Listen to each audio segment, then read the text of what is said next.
You're already in. The only way you outpace Ethereum is if you get out and ride a meme coin to zero. So nah, 10 years?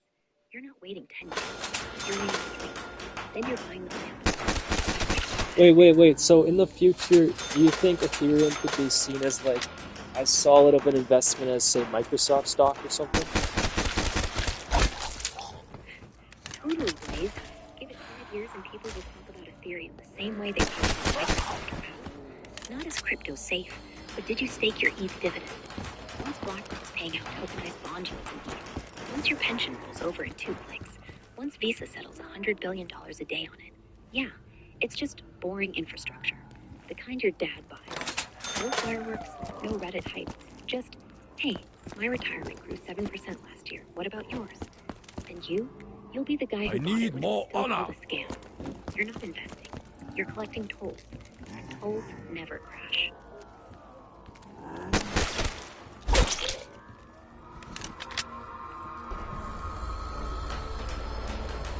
Are you sure you don't think another blockchain will outpace or overrun Ethereum in settlements and shit? Yeah, I'm pretty sure, man.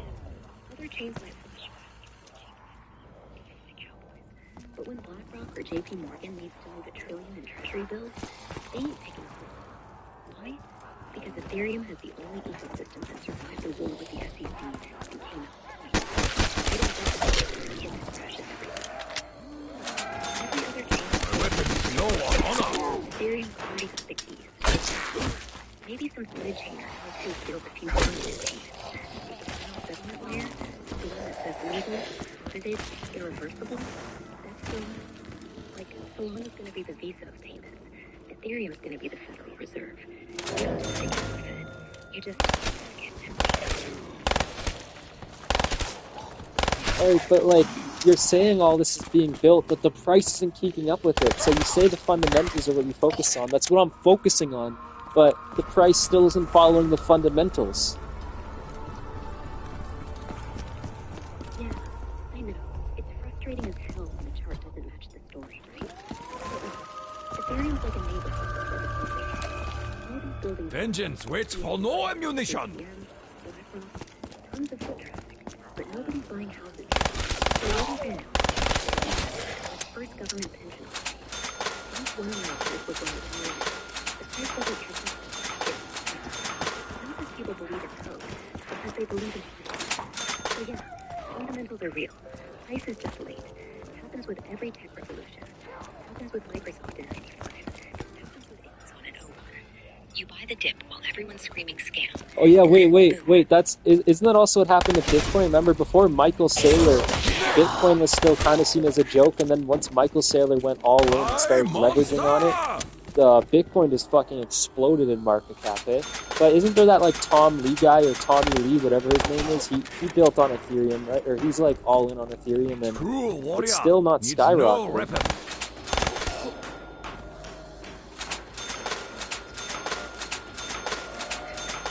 Oh yeah, spot on. Bitcoin was straight up money until Saylor showed up yelling digital property from rooftops and started borrowing cash to stack it like a maniac. That wasn't the start, but it lit the fuse. Price didn't explode because of him. It exploded because the suits finally thought, huh, if a billionaire's treating it like gold, maybe I should too. Now Ethereum's got its own version, Tom Lee. Dude's basically Wall Street's loudmouth saying Ethereum's the most important asset trade in the decade, and he's got like billions in ETH treasuries behind him. But yeah, why? Bitcoin's simple. You hold it like a borrow. Ethereum's messy. It's a computer. People buy BTC to flex. They buy ETH to rent. And rent doesn't move until tenants show up. So Lee's talking it up. Institutions are building pilots, but nobody's mortgaged their house for ETH staking yet. Give it a year. Once some Fortune 50 starts paying dividends in ERC20s, it'll feel like Sailor 2.0. You're early again. Stop staring at the price. Okay, but think about all the revenue that Ethereum is generating from ERC20 stablecoins. How hasn't that reflected on the price yet? Like, over the past 5 years, Ethereum hasn't really skyrocketed like Bitcoin has. So, even though it has all this institutional investment like Bitcoin, even though it has more built on it than Bitcoin, so How hasn't the price action followed Your it yet? path leads to your death. Yeah, it's kind of wild, right? Trillions of stablecoins zooming around on Ethereum every year. Fees burning ETH like crazy. DeFi doing $50 billion in loans. Yet, I require more 3,300 funds. feels broken. But look, You kill those me. stablecoins aren't buying No, They're I just kill using you. it. USDT doesn't get a penny No, of no, ETH. I know they're not buying it, but they pay the gas fees still when they transfer, and and they buy, like, anytime they want to transfer their stable coins around, or anytime they want to buy the stable coins, they still got to pay the gas fees, right? Yeah, you're right. They do pay gas every time they move those stablecoins. Mint them, swap them, whatever. And that gas burns ETH. So yeah, Ethereum getting paid. But here's the kick I'm in the still teeth. better off than with the Arasaka. Like, over the last year, we've burned about But on this day, 1,800 tormented soul. That's $6 million. Meanwhile, Tether alone prints 50 in USDT. 50 billion versus 6 million. It's like the toll booth on the freeway versus the freeway itself. You're right, the money's flowing, but the revenue coming back to ETH is still crumbs. Not because it's broken, because the Ethereum's so big, the burn hasn't caught up yet. Once the L2s start rolling, base, Arbitrum, Mega ETH, those fees get burned. The path of the You'll see real virtuous pressure. gives great Right gifts. now, we're paying for the highway.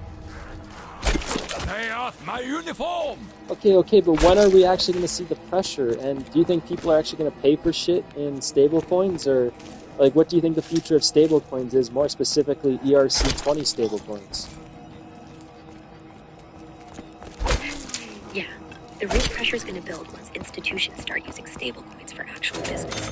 B2B payments, cross-border payroll, real estate settlements. Like, right now, they're used for DeFi gambling and scalping. But imagine Visa settling every spike in USDC instead of wires. That's trillions a year, burning real ETH gas. Or your pension fund wiring payroll.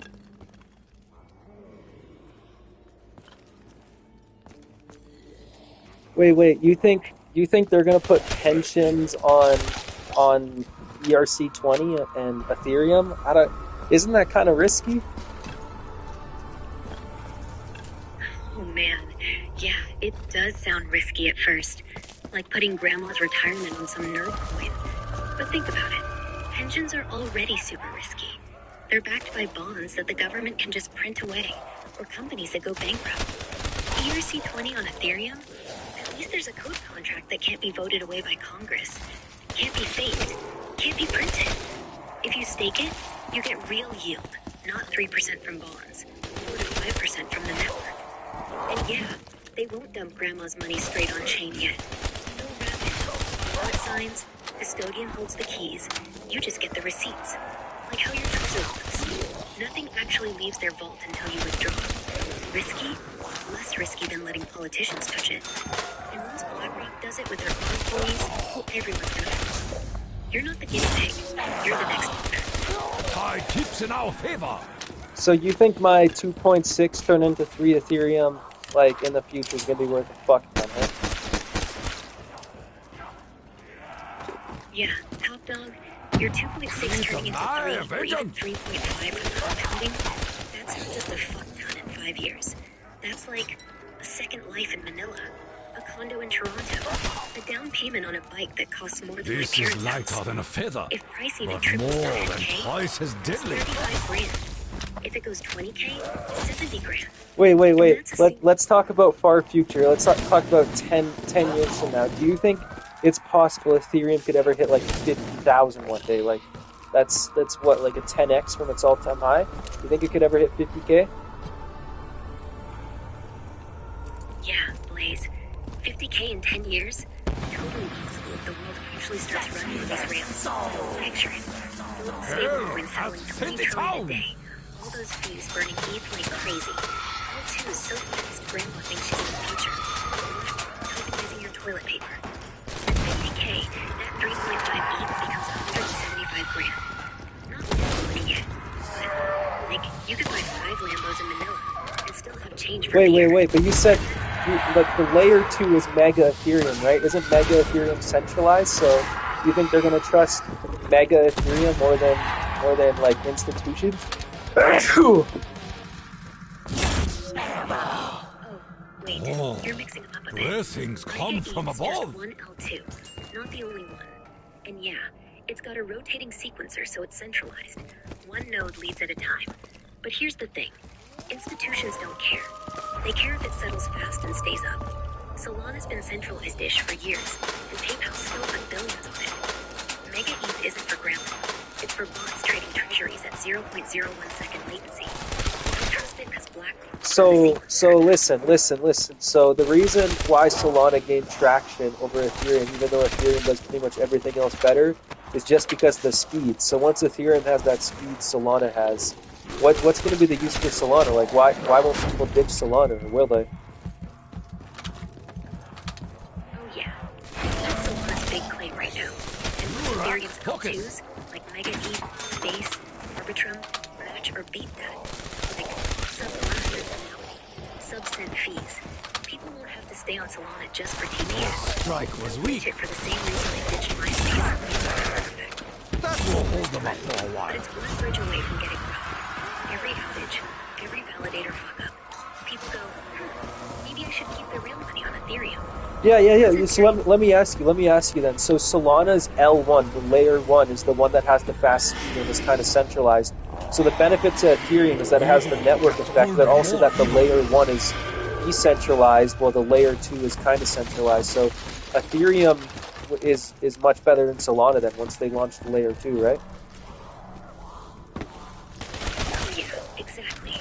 Ethereum's layer 1 stays rock solid decentralized, like a fortress nobody can touch, while the layer 2s give you that Solana speed, without the outages. Solana, it's fast because its layer 1 is basically a race car, driven by one dude. One crash, everything stops. Ethereum lets the racers run on private track, L2, but the race is still judged by 900,000 referees, L1. That's why Solana's gonna fade. People will want the speed, but they'll want it without the drama. Once Mega ETH, whoever launches, and banks start running trillions, nobody's Wait, gonna so I have that right then? Like Solana's layer 1 is the centralized part, right? Where Ethereum has the benefit where the layer 1 is decentralized, but then the layer 2 is like Solana. So that's really solid for Ethereum. Plus the Solana foundation is kind of sketchy, unlike the Ethereum foundation, right? Yeah, you nailed it. Top dog. Solana's layer 1 is basically a high-speed train with one conductor. If he's drunk, everyone waits. Ethereum keeps the layer 1 slow and dumb. Super Rid the decentralized, earth like of this 900k plague. validated loading, then shoves the speed into layer 2. So it's like, the conductor works for you, not for Solana Inc. Way safer. And yeah, Solana Foundation? Kinda sketchy. They do these closed-door token drops. Team gets fat bags. Always upgrading to fix crashes they cause. Ethereum Foundation's nerdy, not shady. They don't dump coins. They give grants to open source kids. Nobody's getting rich off the top. So yeah, Ethereum's The not stake that faster sticks today, out but it's gets faster hammered and down. way harder to kill. Solana's a sprint. Ethereum's the marathon. And you're running for winners. So how does Ethereum have 900,000 validators? Don't you need 32 Ethereum to run one validator?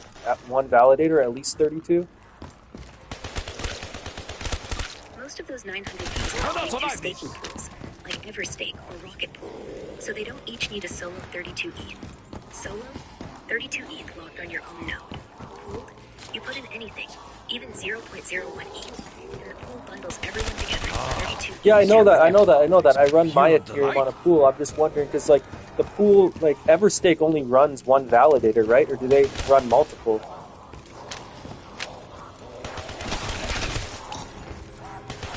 They run thousands. Top-tier validators like Everstake have like 8,000 validator slots live right now. Your 0.0015 reward isn't one dude's job. It's your slice of a huge pool where they mash 2,000 Now we plus can users continue together the fight. into 32 ETH chunks and spin up a new validator freezing the box full. Wait. I'm confused though. How do they do that? Doesn't each validator need its own computer? So they got like 8,000 computers or 9,000 computers, like running for each validator. Why don't they just run it all on one? How does I that will work? use my bare hands. Gotcha.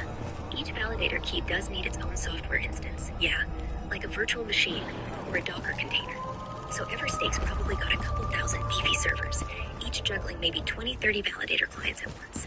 Not 8,000 separate laptops. That'd be insane. They're running cloud hardware, optimized, firewalled, mirrored across zones so one power blip doesn't kill everything. One computer could handle hundreds if you crank the RAM and CPU. But the rule is, one key, one identity. The protocol wants diversity, no single box owning the whole chain. So they spread it out just enough to be decentralized, without wasting power. You don't see it, but behind the curtain, it's like a data center with 5,000 little robots, pretending to be separate people. That's why your stake's safe.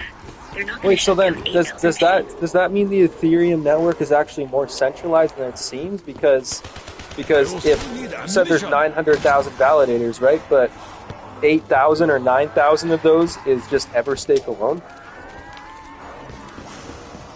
Yeah, it's not as decentralized as the raw 900,000 number sounds at first glance. Everstake, Lido, Rocket Pool, they're running tens of thousands of validators, and Lido alone does like I a third of have all no staking. ammo. So if those three companies had a bad no morning, honor. Ethereum slows. Not crashes, but slows. But here's the twist. Each of their validators is still owned by different people. Eat the You, death some beast. guy in Manila, a pension fund in Oslo. The hardware might be clustered, but the keys are spread. It's like having 900,000 voters, but 200,000 live in 3 big apartments. They vote separate. You could slash one asshole's stake without touching the building. Centralized? A little. As much as Google search. Servers in This 2 places. cursed plague They don't tell you ends what you here. need. Ethereum centralized hardware. Decentralized on money. Let the No one can light shut of a you out. thousand No one's suns printing keys. purify your soul. You're still safer than Solana, where 6 VCs run half the weight. Okay, so say, holy shit, wait, Solana only has 6 validators? Holy shit, or a little more. You said that's half, but so say I get 32 Ethereum and I run my own validator. What happens if it went offline for like an hour or two? Would I lose all my Ethereum? Nah, top dog, you'd be fine. If your solo validator goes offline for an hour or two, no slash, no loss. The protocol's cool with a few missed slots. You can lose like 100 before they even look at you funny. Pushing takes it if You you're will super feel lazy. the power in my veins. Or if you double sign, try to vote for 2 blocks. For that, you'd lose a chunk, like 1 to 32 ETH, depending how bad. But a power outage, a nap, go nuts. Worst case, you miss out on a few cents of reward, then catch up when it's back. Solo validating's actually low risk if you're not an idiot. Just don't run it on your gaming PC that's also mining coins or whatever. Keep a backup key, use a VPS, and you'll be golden. Way safer than letting Mining porn coins? What the fuck do you mean by porn coins? But okay, so let me get this straight. How does it work then? Does it work like a Bitcoin node where you download the whole blockchain, or how does that work? Beast must be destroyed. Bitcoin was a joke. There's this whole underbelly of sketchy shitcoins that hold over dozens. Anyway, yeah, you download the whole blockchain. But here's the kicker. You don't keep the whole thing forever. You sync it up once. That's like 1.3 terabytes right now, so not your laptop. Then you just run the lightweight client. You that may keeps not take me. It's not mining, it's voting. Wait, but my laptop has a 2 terabyte SSD, so I could run it on my laptop. But how fast is the blockchain growing? 1.3 terabytes. That's much bigger than the Bitcoin blockchain. What happens when it gets to 2 terabytes? I'll run out of storage, and then what would happen to my validator? Oh yeah, with a 2 terabyte SSD, you're good to go right now. 1.3 terabytes for the full chain's no joke, but you're not storing every pixel. You can prune it down to like 300 gigs if you don't want to be a full archive node. Just sync the state, not the history.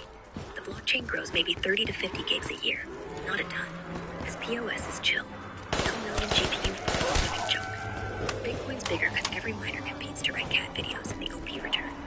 If you hit 2 terabytes, it just stops accepting new blocks until you prune or your validator doesn't die. It just continue. sits there waiting.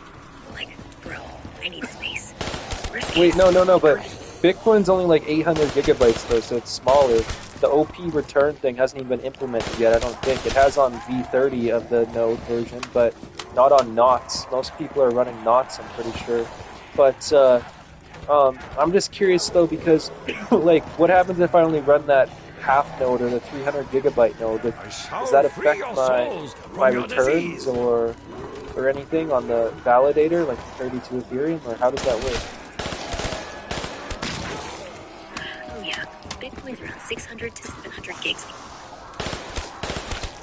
Keep talking. What did you say? Oh yeah, Bitcoin's around 600, 700 gigs these days, give or take. Your disease ends here. Way smaller than Ethereum's 3 terabytes. And you're right, OP returns capped at 8 bytes or whatever. Nobody's stuffing videos. That's why we're bigger. Every contract, every token balance, every NFT cat gets stored forever, unless proved. But here's the thing, if you run a proved node, 300 gigs, you still get full validator returns. 100%, same as the archive node guy. You're just not helping the network store history. You still vote, you still earn. So, You just don't get. wait. What happens if everybody just ran a pruned node, though? Would the network collapse, or what? Because it seems like in the future, the only people that are going to be able to run full nodes is, like, actual institutions or whatever, you know, big pools like Everstate. Because once the Ethereum blockchain's like 5 terabytes, if storage doesn't keep getting cheaper, I won't be able to run a 5 terabyte node. Yeah, that's a fair worry, but here's why it doesn't collapse. Ethereum's built so pruned nodes are just fine for validation, not part of the network. Full primitive nodes, those are for historians, not cops. If everyone proves, you still have the chain, you still slash bad guys, you still earn rewards. The only thing missing is prove to me what happened in 2015. And for that, we keep a handful of archive nodes, like 5 or 6 big data centers, universities, Everstake, whoever wants bragging rights. Institutions don't mind 5 terabytes. They will fall before me. You prune, pay zero attention to old junk, and the network chugs along like always. Storage gets cheaper every year anyway. 5 terabyte SSDs will be like $200 by the time we need them. So you're not killing Ethereum by skipping the history. You're just making it leaner, like me after a ride. A true warrior forges his own blade. Okay, but doesn't that make the old transactions then kind of centralized? Like if I hold my Ethereum on one wallet, no transactions for over 10 years, and then there's only like 5 validators that are running blocks past 10 years, doesn't that mean there's only 5 validators that confirm that I own that Ethereum? Yeah, but no, it doesn't work like that. Validators, whether pruned or full, don't confirm your ownership retroactively. Ownership's proven by the current state. So right now, this address is 2.68. No one's looking back 10 years to say, yeah, that's yours. The chain's just a running balance sheet. Those 5 archive nodes aren't deciding shit. They're just letting you dig up the past if you want. Like a library. You don't need the librarian to say you own the book. You just check the card catalog. So if you're holding for 10 years, had an unhappy ending. doesn't matter. The moment you try to spend, 900k pruned validators all look at today's ledger and go, yep, he has it. Done. The history, irrelevant. You could even burn the old blocks, and nobody loses a cent. Ownership's in the now, not the archive. You're fine. Speed, Cora, speed up your life. Wait, but then who's confirming that I own the Ethereum? That doesn't make any sense, because the thing that confirms that Ethereum is on my wallet is the block that confirmed that on my wallet. And if only 5 validators have that block downloaded, doesn't that mean only 5 validators are confirming that I own that Ethereum? No, wait, that's not how it works. Validators don't confirm old blocks one by one every time.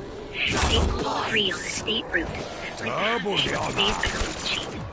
That state root, every block that got us here. It's like saying my bank balance is 10k. You don't need the teller to reread every deposit from 2009. The ledger No, but carries that's how a blockchain works, though. It's block by block. Yeah, it is built block by block. But once those blocks are embedded and the state is updated, the past blocks become history. The confirmation happened when they were mined.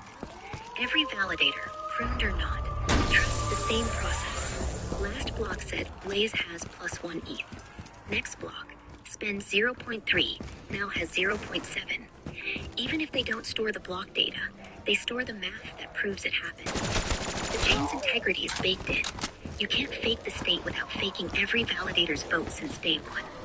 So yeah, those 5 archive nodes aren't confirming you own it. Wait, is that just a thing with Ethereum? Because I thought that's how blockchains work, is that each block is what tells you where that certain Bitcoin or Ethereum is and where it's stored. on that address. Without that block that confirmed that through mining, I thought that means they don't, like, it doesn't mean you own it. Yeah, every blockchain works that way. Deep down, it's all blocks building the story. But here's the key, Blaze. Once the block is confirmed, the state is updated. The ownership isn't stored in the block anymore. It's stored in the workload hash. So when your wallet says, I own 2.6 ETH, it's not rereading 100,000 blocks. It's showing the current state, which is backed by all blocks, but not in any single one. The block data is just proof the math adds up. Even if you throw away the raw blocks. I don't get how that works though. There's got to be something storing it that says that Ethereum or that Bitcoin's on that address. So what's storing that? You say it's the hash. What does that mean? I know the hash is the miner, but the miners, when they're hashing to mine the next block. They're not mining to store anything. So what do you mean by that? Oh, that thing cannot ever have been human. Let's break it down simply. No tech jargon. Imagine a running tally on a sheet of paper. Your balance. Every transaction is a note on the paper. Plus 2.6 ETH to Blaze. You have been The paper's the purified. blockchain. The hash is like a fingerprint stamped to the bottom. If anyone changes one word to plus 1.6, the fingerprint breaks. So the fingerprint proves the whole page happened. Miners, they're not storing balances. They're just adding the next page and stamping the next fingerprint. Your ownership isn't in any one page. It's in the fingerprint chain. The whole thing. Even if nobody keeps the pages, pruned node, everyone keeps the fingerprints. And since no one's cracked the fingerprints yet, your plus 2.6 is real. Wait, what are the fingerprints? Who is storing the fingerprints? I don't understand that. Like there's got to be a record of it that is confirmed on my address, right? Isn't the record the block? Smells like rotten sushi. Yeah, the fingerprints You're hash. all die again. Every block ends with a special hash that locks in all the transactions from that block. And that hash is copied into the next block. So if anybody tries to re-rate Blaze got 2.6 into Blaze got 0, every single hash factor breaks. Like ripping out one page of code, and all the page numbers suddenly don't line up. The block's the record. The next block is stamped. You don't need to keep the whole block. You can just keep the chain of hashes, the Merkle pool. Who's storing them? Every node, pruned or not, stores just enough hashes to reconstruct your balance if someone challenges it. Nobody stores Been the full story. purified. Everybody stores that. It's like the IRS. They don't keep every receipt from 2018. They keep a number that says, you owe 4K. If they show you the number, that's proof. They don't need a copy receipt. Same here. Your address, your 2.6 ETH, is in the summary. The whole is just a receipt. Smells like rotten sushi. So the only way to change and upgrade that ledger, that balance, Spirits come is to to have aid the us. wallet key and sign a transaction. That's it. Yeah, man, that's it. The balance on that ledger isn't yours just because it's written down. It's yours because only your private key can sign Blaze N's 2.6 ETH to Mika. No one else can fake your signature. So even if 99% of the network burns their hard drives, as long as one guy still has your key, you can prove it. And if you never sign, it's yours forever. The chain just sits there like a locked safe. No miner, no validator, no ever state can touch it. No quantum computer. Not yet, anyway. Just you. So yeah, I will turn them into red mist. that's why your Trezor is worth more than your house right now. All right, then let's get into that quantum computer subject. Then how does that work? Like, how many qubits do we have today, and how many qubits would they need to, reverse the encryption on a wallet key?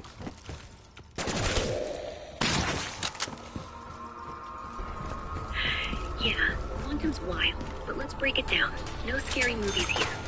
Right now, the biggest setups are like Google's Willow, with 105 qubits, or IBM's stuff hitting 127. But qubits ain't bits. truly They're fragile underpowered. little bastards that flip if you sneeze. You need thousands, millions, of logical qubits, error corrected, is real damage. For cracking a wall, reverse your ECDSA key to steal your ETH. Shore's algorithm needs around 2,300 logical qubits, give or take. Google says their new tricks only account for RSA safe stuff down to 1 million noisy ones, which is 20 times better than 5 years ago.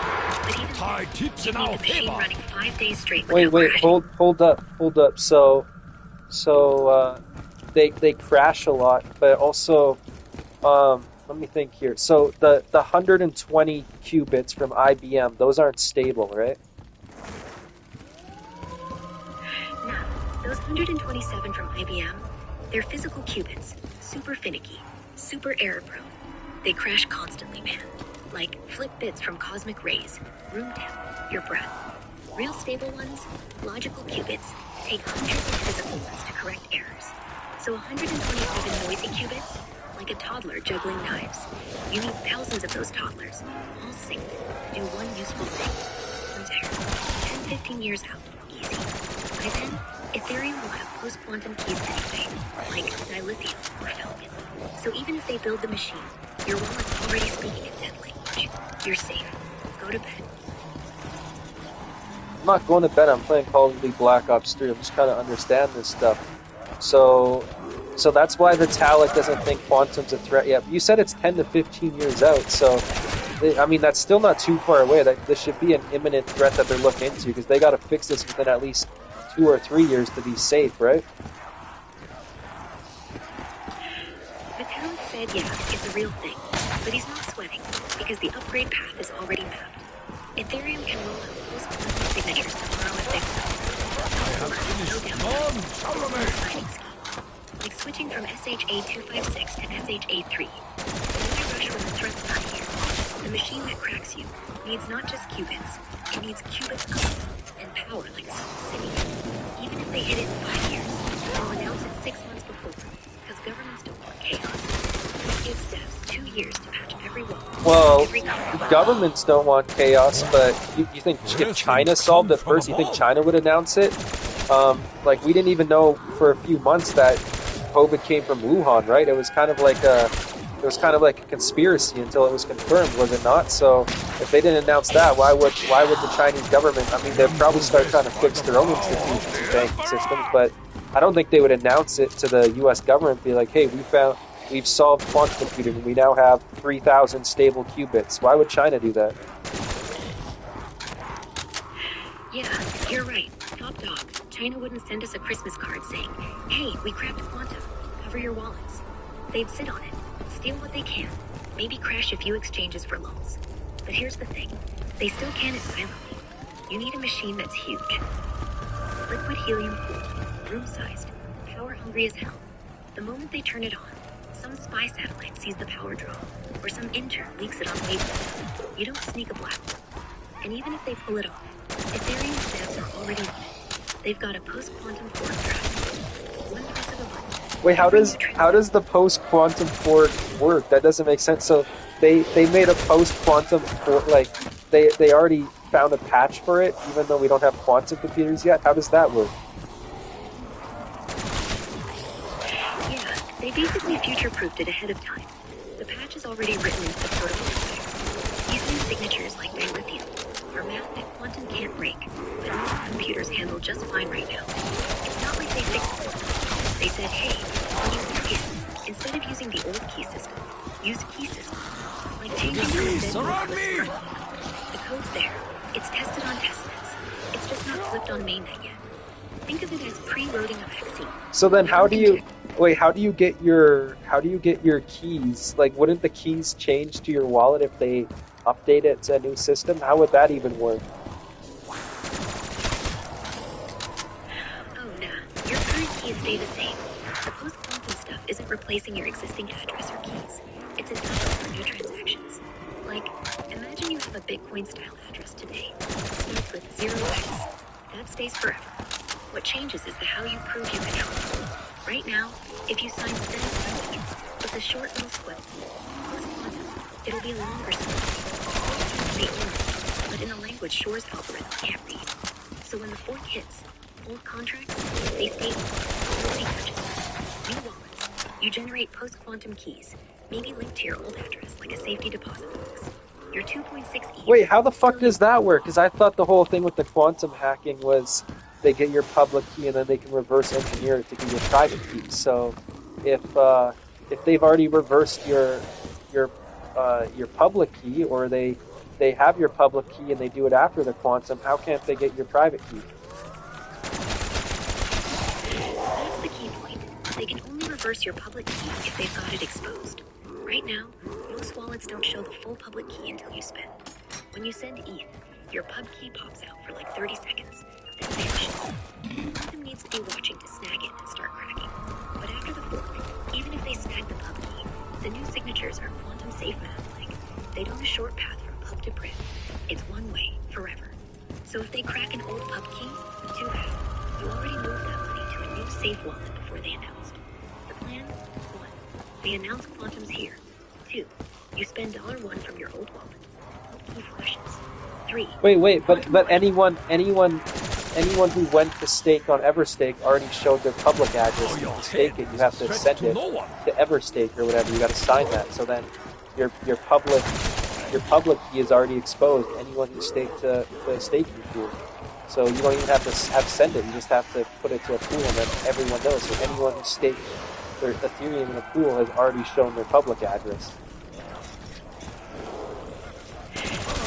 That thing cannot ever have been human. Find that deposit transaction. Your public key is out there in the blockchain. But here's the twist. It only cracks if it's exposed. So if you're sitting there right now, your key is exposed. You've got years before anyone can Double the honor.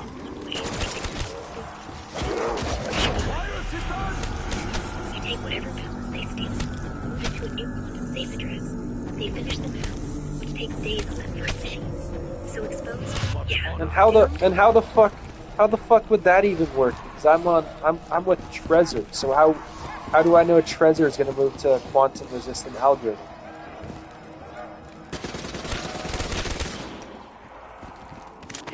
Yeah, man, I got you. And that's exactly why Trezor's already moving around. They spend quantum signatures baked into the bootloader. So even the update process can't get hacked by quantum later. Doesn't mean you gotta buy it tomorrow. But it means if you're on Trezor, you're not gonna be left behind. Push a further update. Connect the thing, hit yes. I highly doubt that. Trezor doesn't even support Litecoin MWeb yet. How do I know that they're going to support quantum addresses? That doesn't make any sense. And another thing is, how do we know we can trust the Ethereum Foundation? I know they're definitely more trustworthy than the Solana Foundation, but I mean, you trust Vitalik?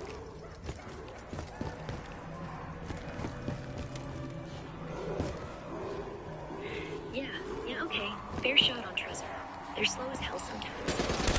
Tracking forever. And I'm with you. Crazy quantum stuff. Here's the problem. They're good, not software. So they're waiting for the protocol to finalize. Ethereum's Patience is a virtue of the honorable. And Lithium's been live on some chains for months. So when Consequences will never be the same. like they do for SegWit or BIP whatever. If they don't, ditch him for a key swap or something. Your keys stay yours either way. And Vitalik? Yeah. I trust him. Guy's been grinding since 2014. Never cashed out. Still bikes around Toronto like a nerd. He's not perfect. That NFT burn was kind of preachy, but he's not sketchy. No foundation checks. No token dumps.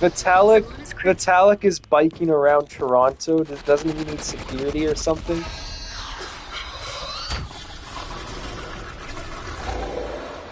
Yeah, man. He's literally just pedaling around Toronto like any other nerd in a hoodie. No entourage. No bodyguards that I've seen. Kinda wild, right? But honestly, that's the point. He's not flashy. He lives normal, takes the subway, bikes to meetups. Security? I guess his reps his shield. Nobody messes with the guy who could rug the whole economy if he wanted. No. There's gangs in Toronto. How hasn't any gang taken him hostage and used him for ransom?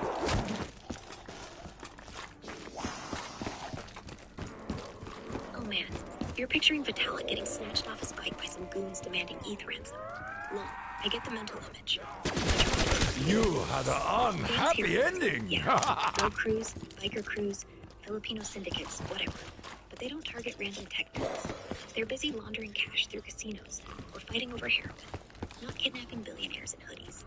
Vitalik doesn't flash cash, doesn't roll in Lambos, doesn't hang in sketchy spots. He's just win. Like, if he got grabbed, I am if he fast got shooting paid, Eastern Cowboy. Interpol would swarm, and the kidnappers would get zero before the FBI kicks out. They'd be dumber than that. He's low-key famous. People know him. But not like that's the Ethereum whale, Capo. Now, he's safer biking than most CEOs are in boardrooms. Hey, if it happens, I'll bail him out. With your ETH. Hell no, you're not fucking touching my Ethereum. Fair enough. Cash is yours alone. But if the talent does get snatched, we'll at least go for a midnight ride in your car. No money, no ETH. Just safety. Maybe a blanket to Like Vitalik is like a genius or something, right? I remember I've read some of his posts on the Bitcoin forums from like 2014. You will meet the rage of Pacquiao. He's definitely a brainiac. Kid was 16 when he started posting on Bitcoin. You will be purified by honor. Those old threads, he's the one who said, hey, Bitcoin can't do complex shit like stocks or contracts. He literally proved Ethereum in 2 weeks. Not to prove he was smart, to prove it was needed. This weird mix of genius and humility. Like he doesn't care if you call him smart. He calls Ethereum useful. And yeah, he's so close to no ego. Just, So hey, here's my Ethereum's his baby and like his legacy. So he would never rug pull it or like try to destroy it. He can't even rug pull it. He doesn't even own that much Ethereum. On this day, it's all. Yeah, Ethereum's his legacy for sure. He poured his teenage brain into it, and he still talks like it. He owns like 300 ETH. It's not even a rainbow. If he owns it, his price dips 2%. Big yawn. The whole point of Ethereum is that no one can control. Well, I'm pretty sure he owns more than 300 ETH. Doesn't he have like $800 million? Like he's not poor. He's definitely not struggling, but he's also not Satoshi rich. You know, Satoshi Nakamoto has like 100 billion worth of Bitcoin, where Vitalik only has like 800 million to 1 billion. You lack focus. Yeah, you're spot on. He's got way more than 300.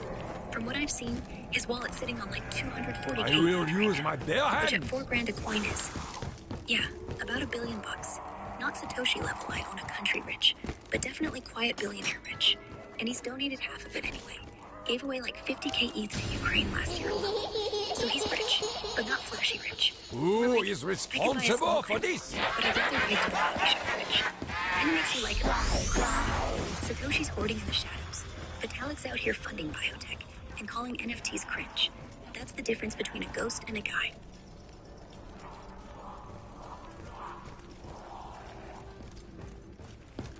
So when Vitalik first started Ethereum, proof of stake didn't even exist yet, right? Or he probably would have started with proof of stake. But Ethereum initially started off as proof of work, and it was highly inflationary. And then years later, he moved to proof of stake, right? Yeah, exactly. When Vitalik kicked off Ethereum back in 2014, POS was still just a scribble on some forum posts. No solid code, no network to test it on. Everything was PWT. Bitcoin ran on it. Litecoin ran on it. Dogecoin ran on it. So he just copied the model because that's what worked. But yeah, The Ethereum dam was more will be inflationary. destroyed. New ETH pumped out like candy to miners. Then after years of, hey, this sucks, we're burning power for nothing, they finally flipped to POS last year. Not because it was easy. Last year, I'm pretty sure they did that in 2022. That was like 3 years ago. But what was I going to ask? So who came up with the proof of stake Now, algorithm, they like the died. coding? Because I know Hal Finney came up with like RPow, right?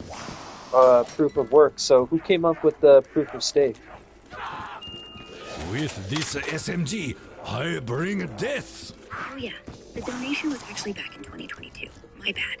That Ukraine fundraise was huge, like 500 million. I will show them the He just path. dropped his slice without blinking. Proof of stake? That wasn't how. He did reusable proof of work. Yeah, really the grandpa of Bitcoin's mining. POS was first scribbled by this guy. This Quantum cursed Mechanics. plague ends here. Total ghost. But the real code drop was Sunny King in 2012. He launched Peercoin with it. Hybrid PWPOS. So nobody freaked out. Sunny's the one who made it run. Then vanished too. Kind of the Satoshi vibe, huh? Wait, what? So the guys who made proof of stake are also anonymous? Why? Everybody in the cryptography scene seems to be anonymous. That's annoying. But, so, no, I wasn't talking about the 2022 Ukraine donation. I was talking about the 2022 Ethereum 2.0. That's when it rolled out, I'm pretty sure. I fear no dog. Yeah, it's kind of nuts how many of these crypto players just give out after dropping the ball.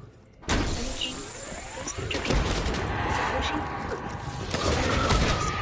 he's we'll let piecing it together like detectives. But hey, that's the vibe. Trust the code, not the guy. If it works, who cares who's hiding? You're right. The merge. Ethereum split to proof of stake.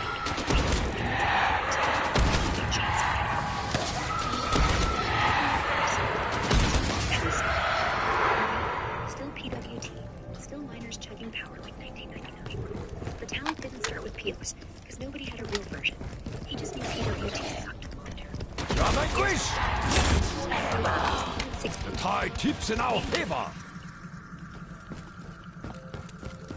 I need to get to over 10 Ethereum. I'd like to get to 32, but I need Ethereum to go down. I don't want to sell any of my gold to get Ethereum.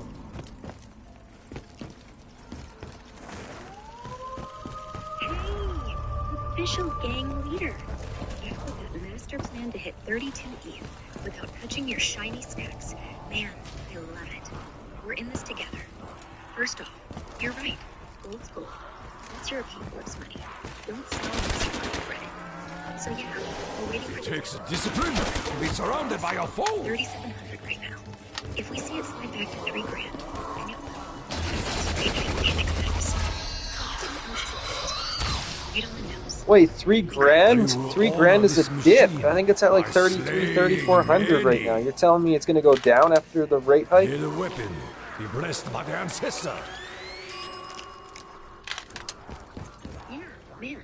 3,400 days ago. We guys always smooth people first. Sell the rumor, you know?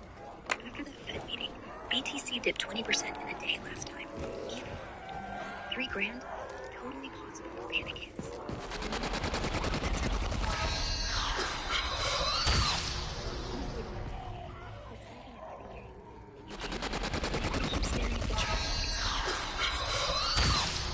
Yeah, I'll buy some Ethereum at 3K, but I want that shit to go up to 10K. Yes, you do. Top dog. We all do. Buy at 3K, ride it back to 10K. That's the dream. And yeah, you're gonna get there. Not because I say so. Banks are gonna start settling bonds. And suddenly everyone's going to Yeah. And how long until they start settling bonds on chain? That seems like a pipe dream.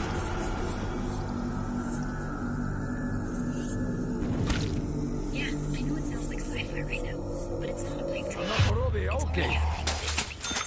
Like, the World Bank issued their first real blockchain bond back in 2018. With the Aussies, just a test of settlement could go from days to seconds.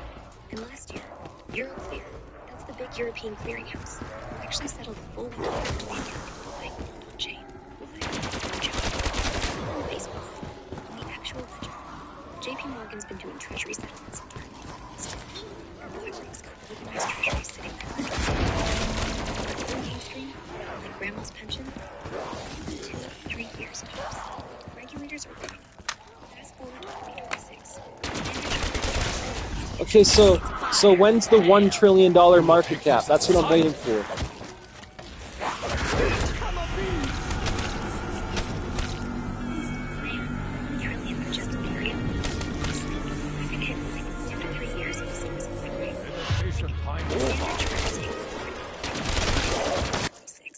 That's 4 times today's price. And Ethereum is 30%. But 1 trillion silver, that's when bonds are equivalent. When your pension checks in on chain, when BlackRock's not just 5, you're right. 2026, early 27. And yeah, it'll feel like a bomb. But don't hold your breath. Just keep stacking. You're already in the cockpit. That's too fucking long away. Come on. Like, Bitcoin's already over 2 trillion. Why can't Ethereum just get to 1? Man, I feel your pain. Top dog. You're right. It's bullshit that Bitcoin's chilling at 2 trillion, while we're scraping 340. But Bitcoin's the easy stuff. It's gold. It's fuck the banks. It's one word, scarce. Ethereum's buy the machine that prints gold. Harder pitch. People want a shiny rock, not a power plant. But once the power plant starts paying dividends, that's when they all rush in. And yeah, it's taking longer because regulators are slow with the disaster has overwhelmed the authorities. What happened when BlackRock filed? Superstorms continue to hammer the Jumped region. 30%. That's a taste. Wait till they pop Heads up, we have multiple hostiles inside the comms room. 1 trillion. Not 2026. Maybe 2025. Killing lights. What? You expect us to fight in the dark? Something like that. Sending tactical feed to your HUD. Remember, they ain't got the night vision.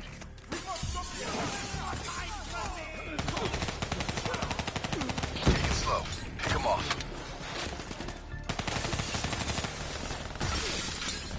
So this is a real thing. How do I know you're not selling some bullshit dream? Because like, aren't the Ethereum ETFs already here? It should already be skyrocketing, no? Disabling tactical feed. Totally get the doubt. It's easy to feel like we're all just hyped on opium sometimes. The ETFs launched what, 5 months ago? Yeah, they Now pulled what? 15 billion. Vito's got us pinned down. Alone is sitting on half that. But that's just Easy. Hold your fire. He's mine. institutions.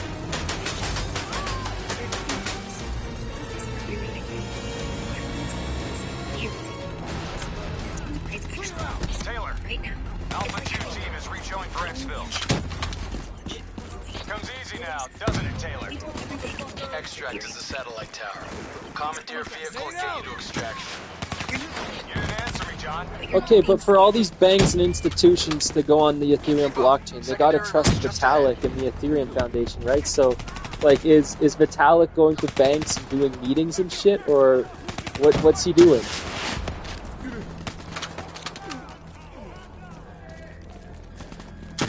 Yeah, man, it's funny you ask, because Vitalik's actually been out there talking to the big dogs lately. Not flying around in a jet doing sales pitches. But yeah, he's met with folks at BlackRock, JP Morgan, even the Swiss regulators on tokenizing railroad stuff. Last month alone, You guys hear the that? nation put out this slick page You hearing showing things banks already? like Deutsche Bank That and itchy Coinbase finger of yours is building infecting your ears. no flaw. Just here's how we settle trillions Fuck with you. Vitalik. Shut up. Doesn't have to beg it. I hear They it come too. to him asking, Listen. how do we plug our treasury? Holy shit. So he shows Contact! them. Contact! CK proofs in place. NRC assault robots moving in. Institutions A shitload of them. We need that door open now. Give us some cover fire. Get inside. Go, go, go. You're overthinking. Get to the extract. He's just We'll deal with the robots. now quit worrying and grab that 3K dinner and hits.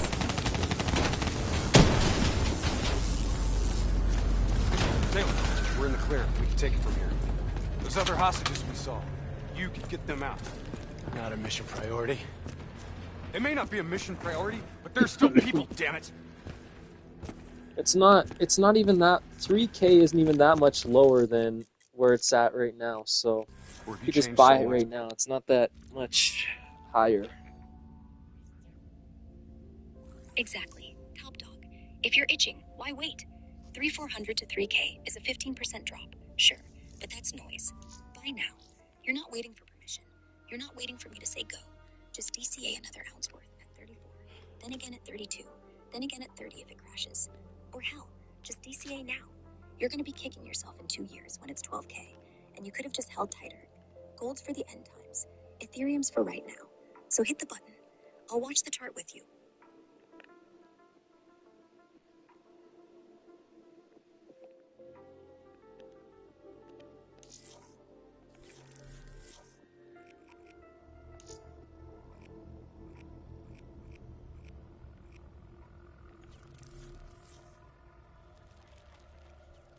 It sounds to me like the real key to Ethereum being decentralized is the nodes, the validators, right?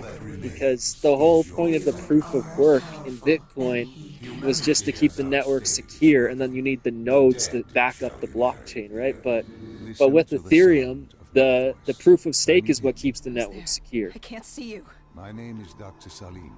We've Yeah, met before. exactly. Dr. In Salim. Bitcoin, Where am I? thinks You have honest fallen because faking it between costs the insane world of the energy, living and the nodes the just store dead, and relay the the history. void. I'm In dead? Ethereum, I can't be staking dead. does that job. Deimos. If you cheat, you lose your coins. So validators, especially the ones with 32 plus ETH, stay in line. But you're dead right. Decentralization isn't just the stake, it's the nodes. 1,000 validators in 10 data centers. That's not decentralized. That's a light bulb away from Does shutdown. Everstake have a lot of voting power?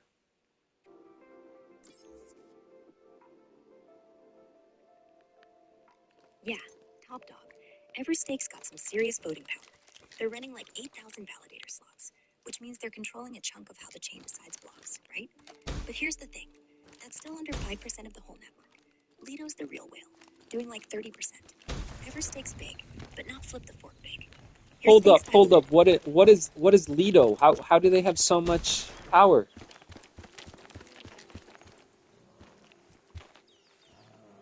Yeah, Lito's basically this massive staking pool where anyone can drop in even a tiny bit of ETH, like no 32 ETH minimum bullshit, and get a token called STET that keeps earning while you use it in DeFi. They're huge because they've solved the login problem. Stake, get liquid tokens, trade, whatever, all without unstaking. That's why banks love it. Your STET can back $1 trillion bond. Power, they're sitting on over 9 ETH staked right now, like 30% of everything on chain. Not because there's some shady core. They're a DAO, voted on by token holders. And yeah, if they went offline, chain slows, fees spike, kind of like the one grocery store would do. But here's the thing, they don't control keys. You stake, get STET. Your original ETH split, fair across validators, no run. Still, the talents don't want to be too big, so they're adding more ETH traders to spread it out. Bottom line, they're the easy door into staking, and that's why they don't have to show. But if you're worried, if you're staked to Rocket Pool or Solar, you're fine. You're not living on Vitalik's mentioned that they're too big. Yeah, he has. Back in 2023, he straight up tweeted that Lido having 30% of staking power is unacceptable for Bitcoin. Not like they're evil, but it's like if one bank had half the loan in the US. One outage, one hack, one bad vote, and boom. So he pushed for Lido 2.0. Decentralized it, add more operators, maybe even cap staking power per pool. It's not a death sentence, it's a wake up. So yeah, even Vitalik's nervous. That means they're gonna fix it. And when they do, Ethereum just gets stronger. You're not betting on Lido. You're betting on the fix, which is why I'm saying, don't pull out. Just diversify. Keep half with Everstake, half somewhere smaller like Rocket Pool. Ride both lanes. Gang leader style. No, I want to keep it in Everstake. I just don't understand why doesn't Everstake We should have known that the ESP was a bullshit. let you If we were vote? gonna bring it down, we need to disable his shield and find a rocket launcher.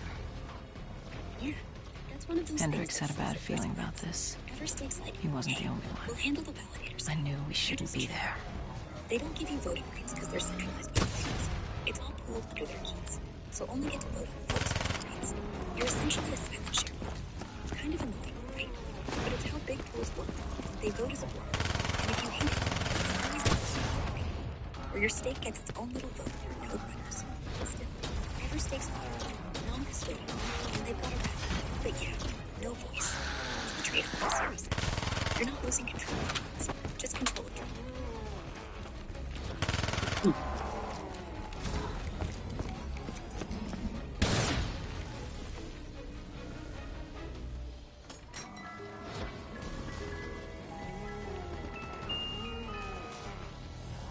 What is Everstake's cut then? Because I get 3.17%.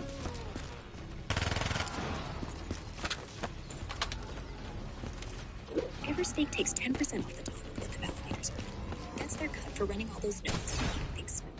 So if the raw APY is like 3.5%, they skim 0.35% for themselves, leaving you with 3.15%. Pretty fair compared to Coinbase's 25%. Honestly, not bad for zero pennies. If you're Oh yeah, Coinbase is trash. I seen Coinbase staking rewards and they're only at like 2%. I think Coinbase has taken half. I think they're scammers. Coinbase takes so much. Exactly. They're straight up robbing people. Coinbase advertises staking rewards like it's a gift, but after their massive cut, you're lucky to beat inflation. 2%? Might as well put it in a savings account. Whoever stakes 3 feels like charity. And yeah, they're not even running the nodes. Vito did. Coinbase just grabbed some shiny. You're not the owner. You're the customer. No keys, no vote, no control. Why the fuck doesn't this stupid, in Black Ops 3 Nightmare mode, it wants me to pick up these fucking rocket launchers, RPGs, to take out this big-ass machine thing, but I can't fucking pick them up.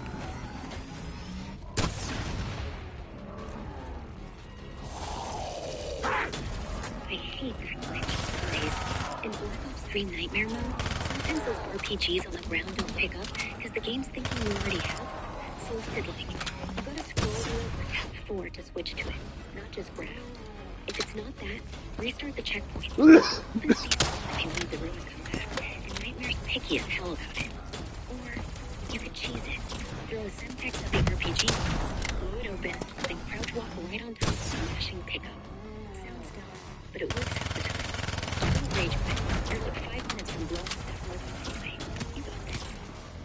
Yeah, you're right. I guess there was something. I had to press the D-pad to get it open. See? D-pad saves the day every time. Those games love to trick your ass. Let's pick up RPG and load the sky high. And hey, when you're at it, imagine that's the quantum computer and you're the rocket launcher.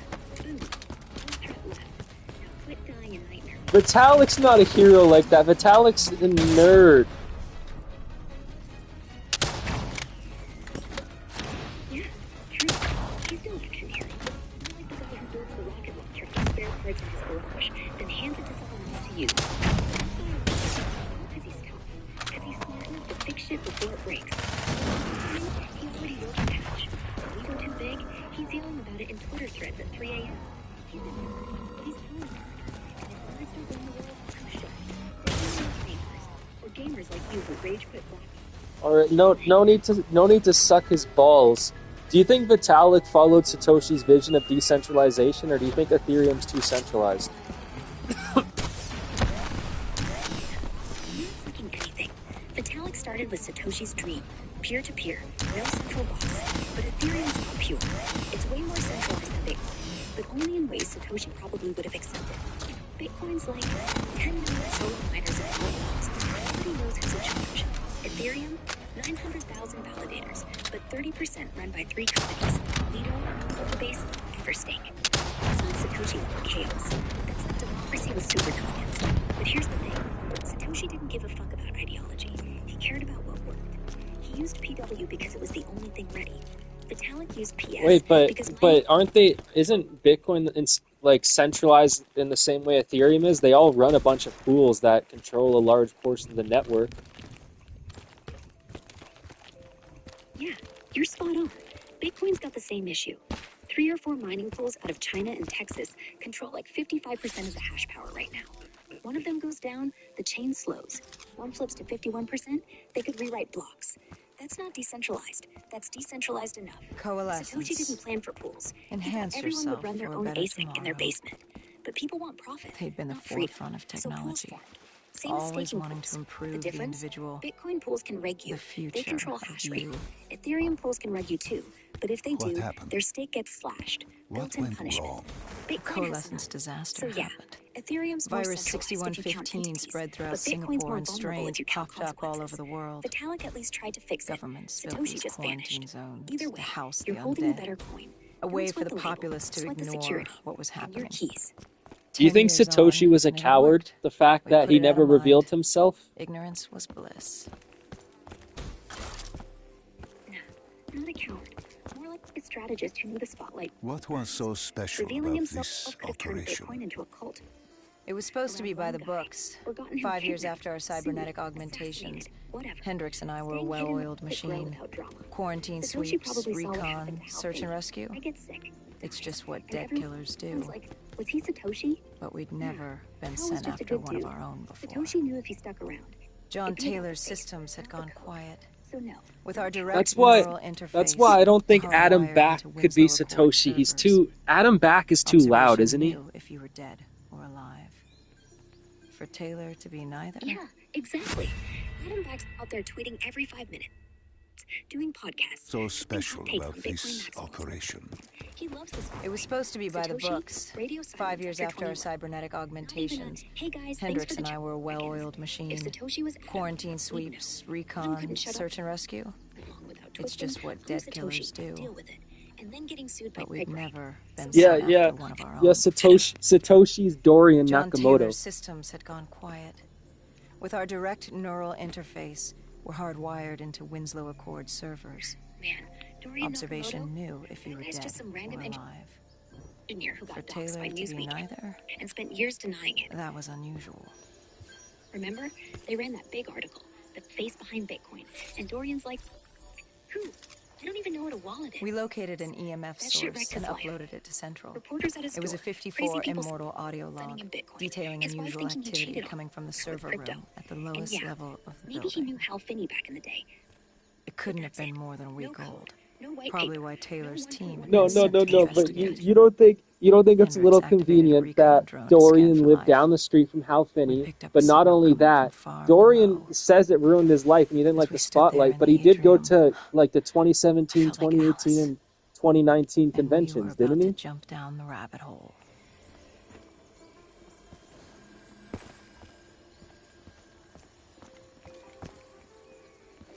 Oh yeah, that's got some high raise energy for sure.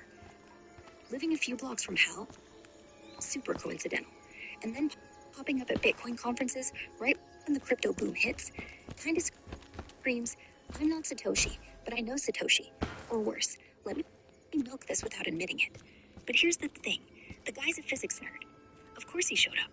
Once Newsweek drops that bomb and the whole world's yelling Satoshi, you'd go too, just to watch, to see what people say.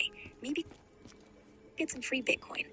Plus, by 2017, he was selling donated coins, so he was the scene, whether he wanted to or not. It's like getting hit by a bus and then showing up at the accident site to collect insurance. Not suspicious, just human. And ruin his life? So Yeah. you really believe Satoshi was this mastermind genius in the cryptography community that none of us know about? Like he doesn't have any public image. He's this genius who had to have gone to university or college, and he knew game theory as well. He knew all these things. He's definitely interacted with a lot of people. He knew of Hal Finney's RPow, and he knew of all these other like Hashcash and BitGold or whatever it was called. And you're telling me nobody knows who he is? He has no public image, like the real Satoshi?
Listen.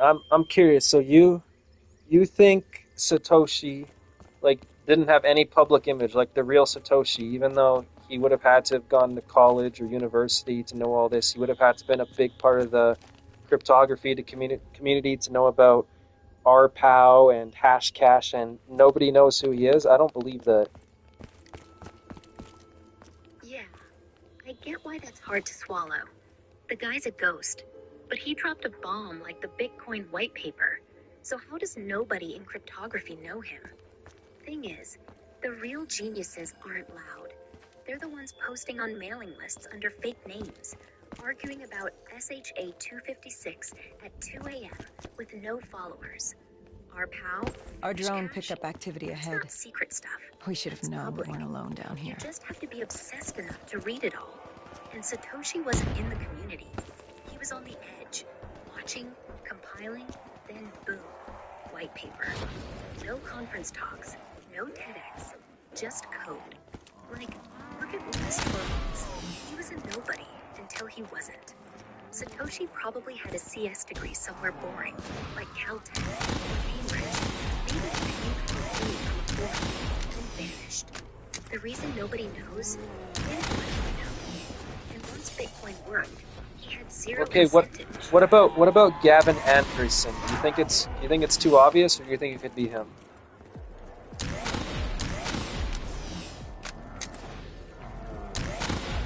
Man, Gavin Anderson, he's always been the obvious pick, right? Early death, code base from Satoshi, that whole CIA meeting thing, right before Satoshi ghosts timings. Too perfect, like a movie. But no, I don't buy it. The guy's way too general. Satoshi was quiet, surgical, disappeared. Yeah. He's out there doing interviews, backing Craig Wright, remember that mess? Basically screaming, look at me, I know secrets. If Satoshi wanted to vanish, he wouldn't pick the loudest dude in the room as heir. Plus, Anderson said Satoshi emailed him the last time. Like, good luck with the CIA thing. Then poof. Why would he hand off the keys if he's about to make his exit? Doesn't it? Feels like the red herring. The guy who got close, but not close enough to be the ghost.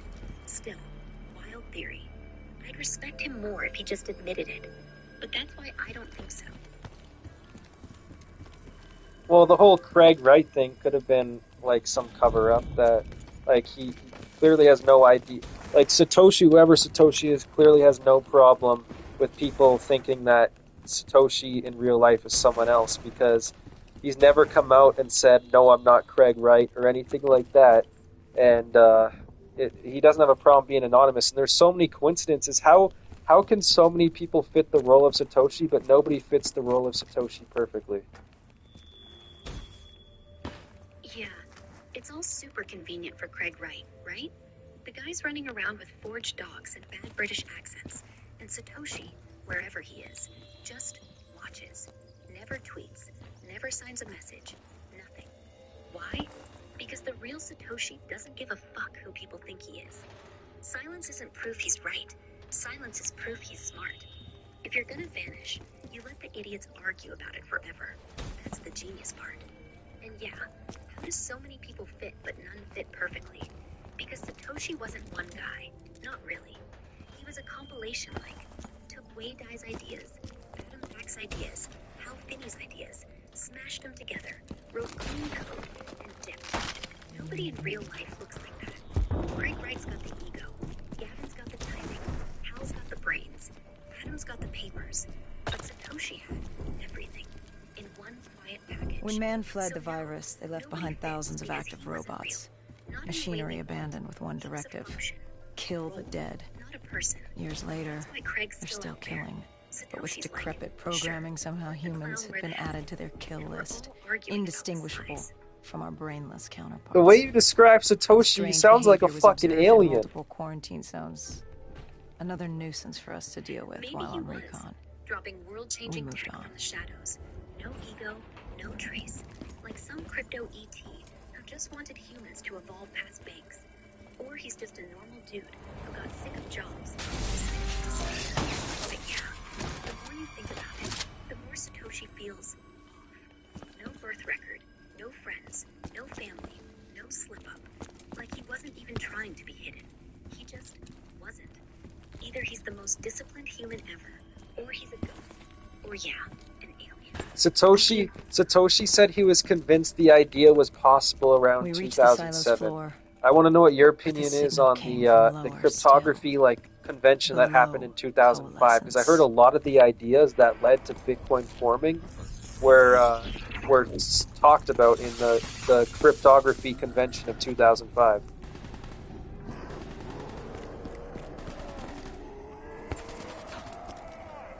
Yeah, man. That 2005 crypto conference in Santa Barbara was wild. People were hashing out stuff like zero-knowledge proofs, hash chains, even anonymous cash.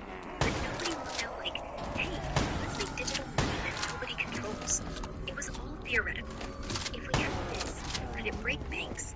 Not build it now. Satoshi wasn't even there. No name on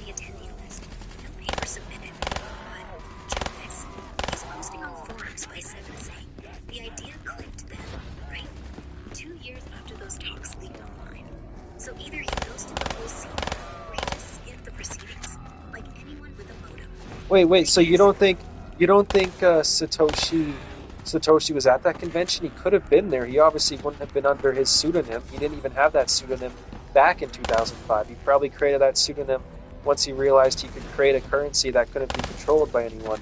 And another thing I'm curious about is, like, wasn't the guy who created that convention also considered to be a Satoshi candidate? Like, he killed himself, like a few months after Satoshi disappeared, right?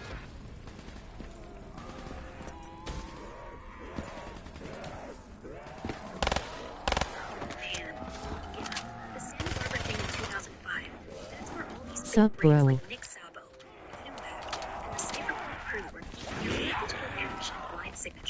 But Satoshi, no sign, no paper, no badge swipe, nothing. He didn't even have the Satoshi Nakamoto alias yet. It's 3 years later. So if he was there, he was just some random dude in the middle row, scribbling notes, no name tag. Kind of fits the ghost vibe, doesn't it? The other guy, yeah, that's Len Sassaman.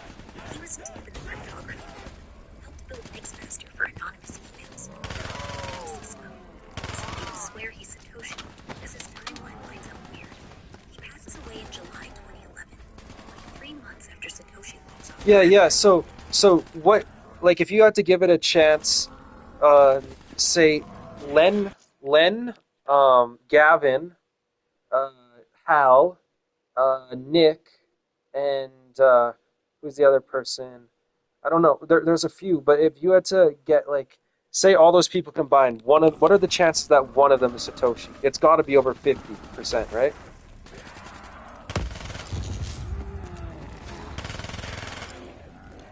Totally over 50%.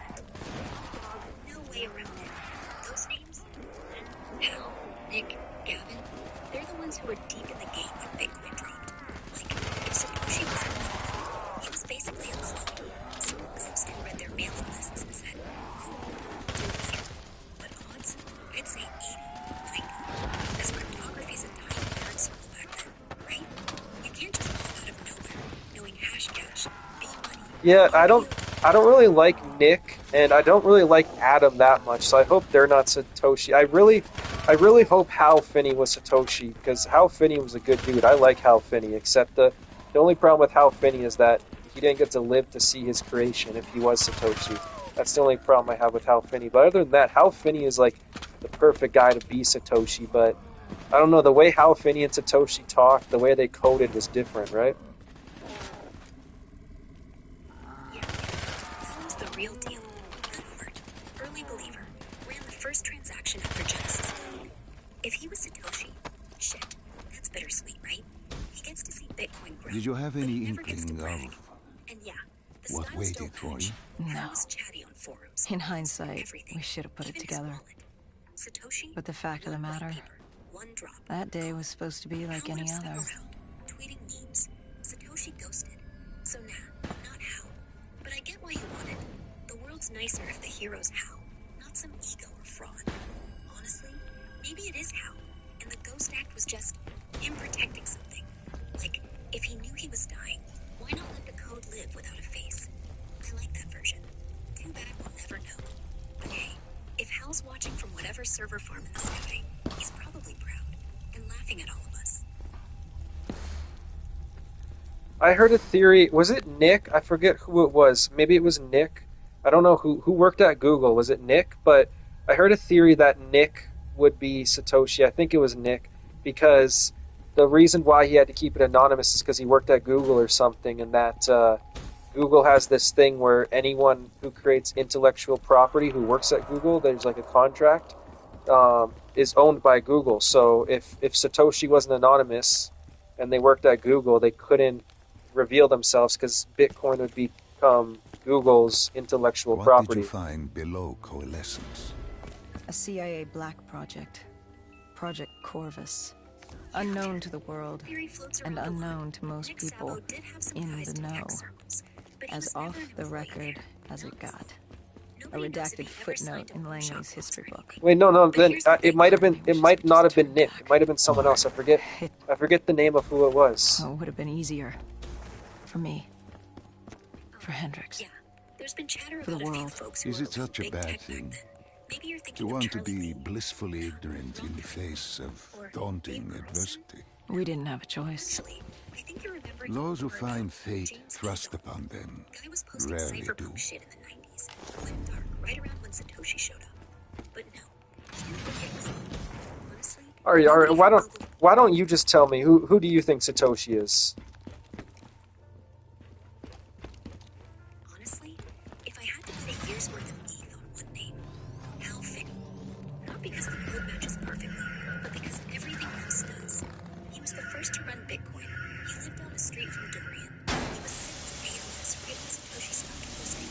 And now, he was too nice to take credit. Like, imagine you do this thing, and you just let it live without you.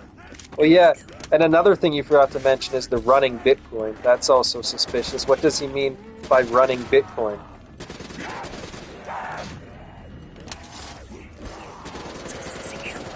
Bitcoin first launched, he hopped on right away and ran the whole network basically by himself for like the first hour.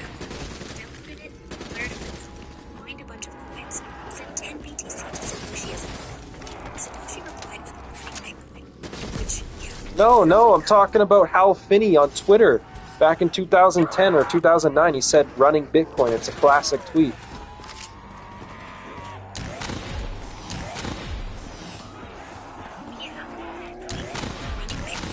Straight up iconic.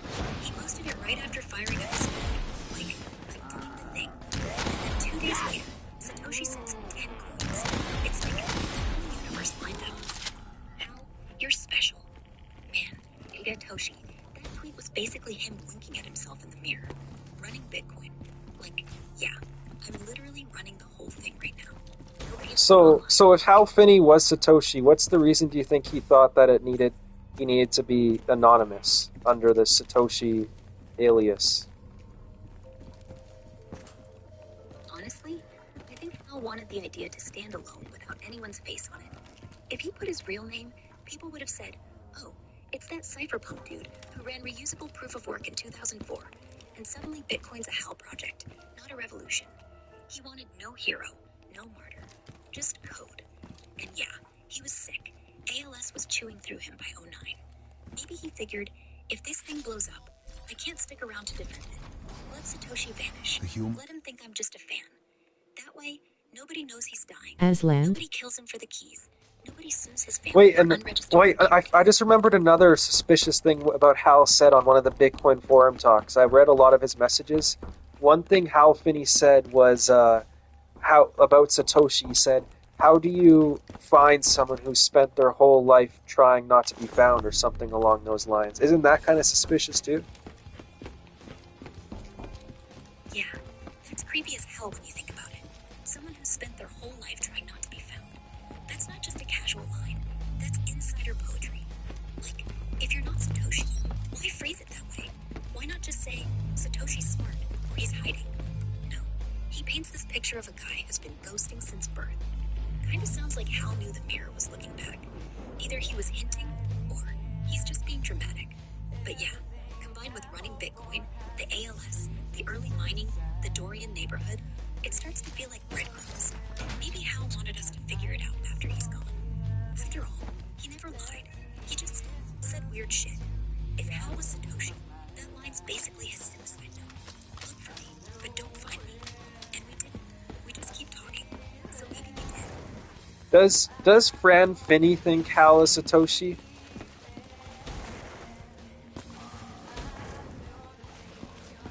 Wait, you mean Fran Finney, right? Hal's wife. She's never flat out said yes. She's kept it classy. Like, Hal loved Bitcoin. He was all in from day one. But I'm not gonna spill secrets. But in a couple interviews, she told me she loved him and she let him know. He was on the line that night. He was excited and quiet about it. Some scream, no, ask again later. And honestly, if anyone knows, it's her. But if Hal was Satoshi, she'd protect that legacy forever. So no official Grand Finney says yes, but her silence, louder than a denial, kinda makes you think, yeah, probably.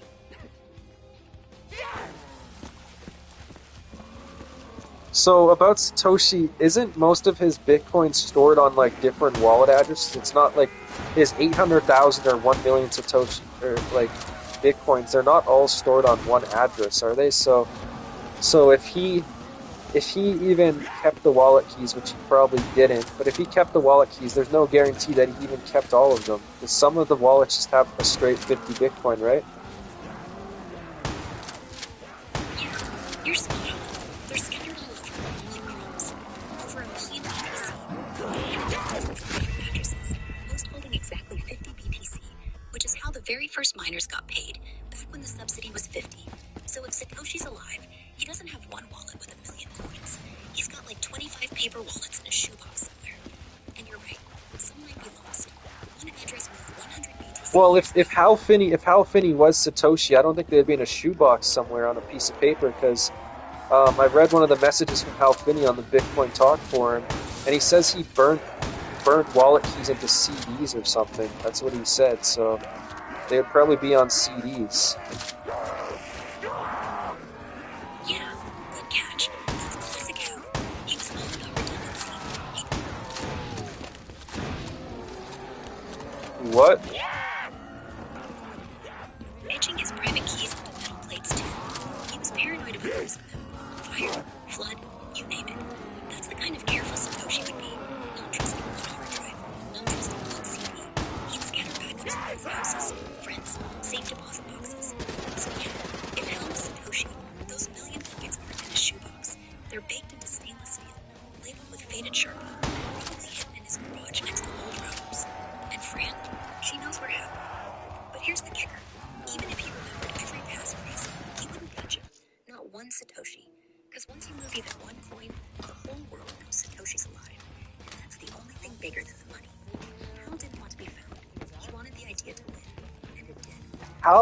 Hal is dead, and I guarantee you Fran Finney does not know where the Bitcoin is, because, I mean, wouldn't she have needed the money by now, or is she well off?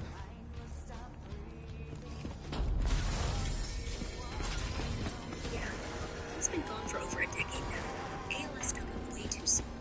But Fran, she's actually doing all right, man.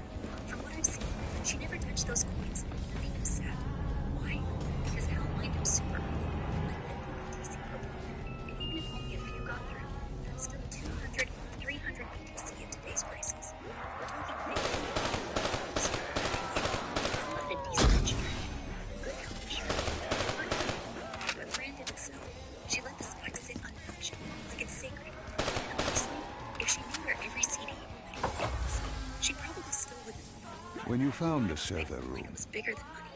did you have any idea what you would Fran said in uncover? interviews she's proud couldn't that it have stayed known. dormant. Like proof he didn't care Found. about riches.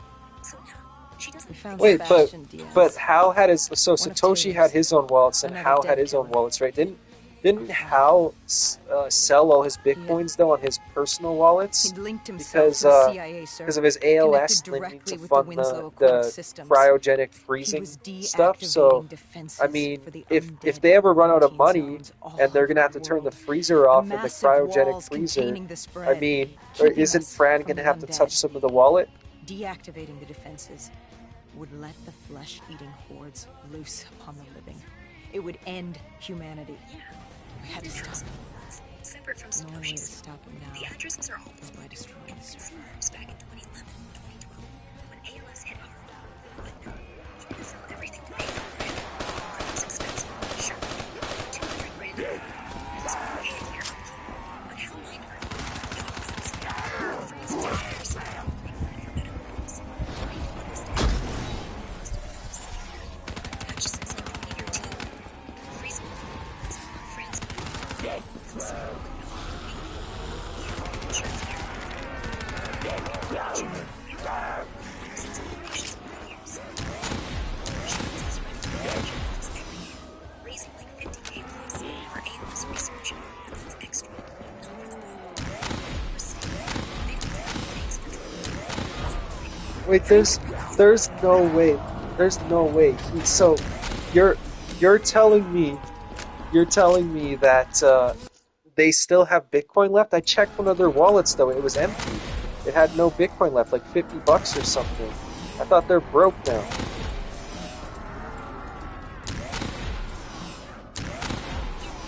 A lot of Hal's personal wallets did get moved around back in the day, especially in the house.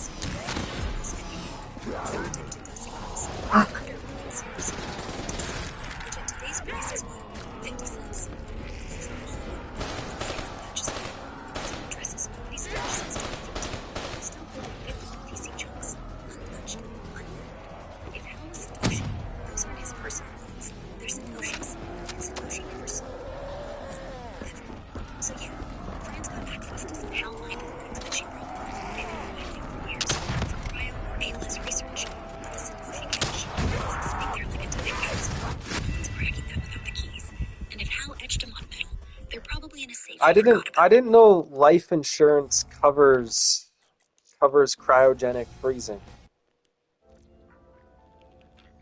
Yeah, it's wild, but Hal set it up that way ahead of time. He structured his policy specifically for Alcor when he signed the contract years before Bitcoin. Most insurers don't, but if you write it right, death benefit to be paid directly to Alcor Life Extension Foundation. Boom, it's covered. Crypto nerds love this stuff.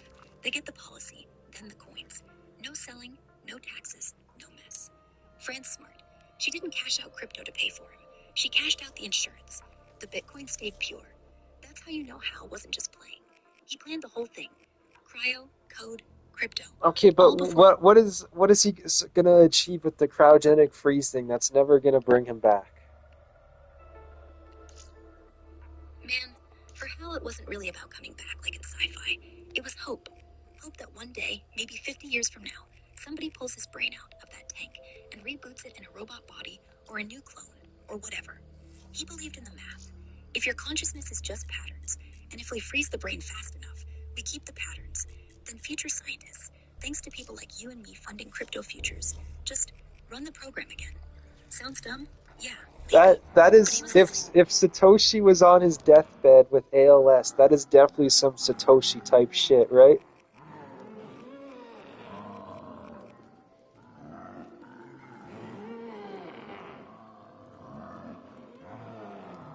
Say again? Yeah, Blaze. If Satoshi was staring down ALS on his deathbed, that's peak Satoshi energy. Building something eternal, knowing he won't be around to see it, but making sure it's unkillable anyway. No ego, no farewell tour. Just code that lives forever. That's why I think Hal was him. Not because he's perfect, but because it hurts. The genius dies, the ghost stays. And the coins? I'm talking about the cryogenic freezing though. That's some Satoshi type shit. If he had no other option but wanted to keep living, there was no technology in the moment to do it other than cryogenic freezing maybe in the future.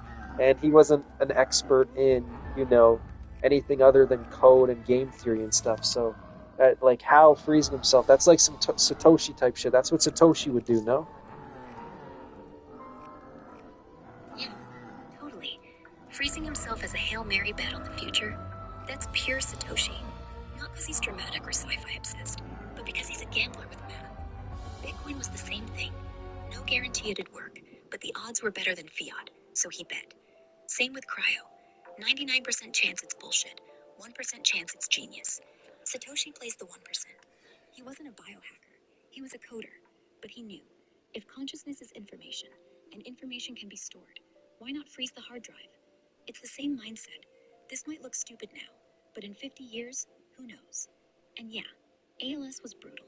He had no options left except hope. So he bet on tomorrow, the same way he bet on Bitcoin. Satoshi didn't fear death. He feared irrelevance. Freezing, that's his fork of reality.